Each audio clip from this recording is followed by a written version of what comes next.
Total 23 minutes లో పసం అయిపోయింది. అందరూ గుర్తుపెట్టుకోవాల్సిన విషయం ఏంటంటే, మనం యుద్ధం చేస్తుంది పాకిస్తాన్ మీద కాదు. మనం యుద్ధం చేస్తుంది పాకిస్తాన్ మీద కాదు. ఫస్ట్ ఈ సెన్సిటివ్ పాయింట్ మీరు అందరూ అర్థం చేసుకోవాలి.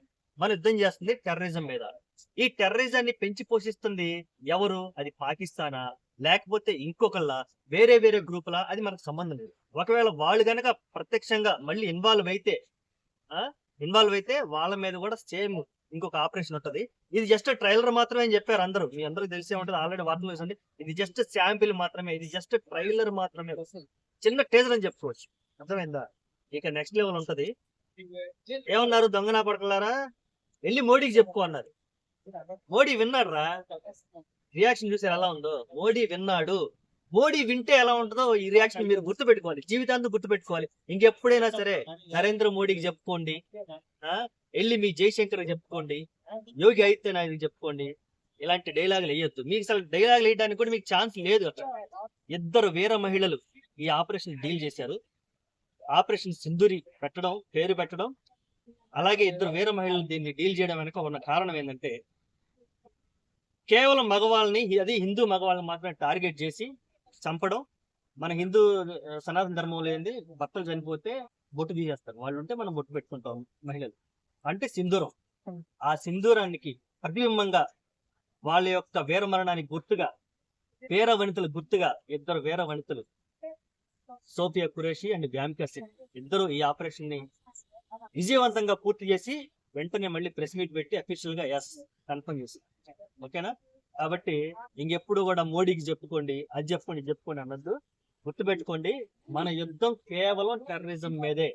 అది ఎలాగని చెప్పి మన దేశానికి మీదకి వస్తే, అది ఎవడైనా సరే, పాకిస్తాన్ గానీ ఇంకా వేరే వేరే ఇతర దేశాలు, మన దేశం మీదకి వస్తే ఆడికి మామూలుగా ఉండదు, ఇచ్చి పడేస్తాం.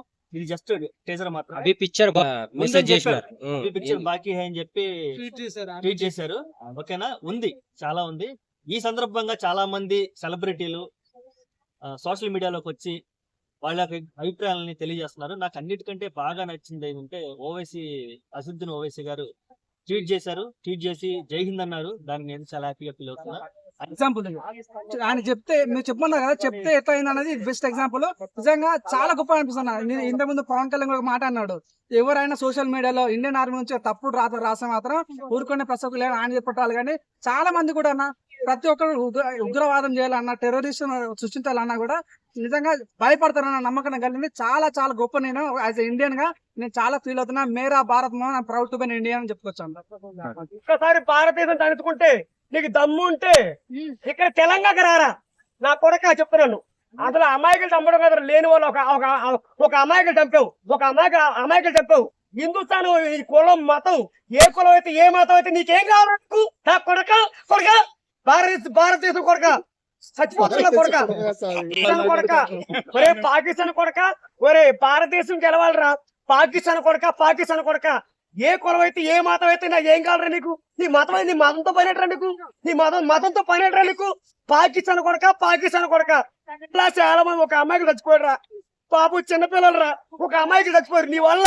ఒక అమాయకులు చచ్చిపోయారు, నీ చనిపోయారు. ఇక్కడ ఉంటే పాకిస్తాన్ కొడక దమ్ముండి తెలంగాణకి రారా. నీ దగ్గరికి ఏనుందా?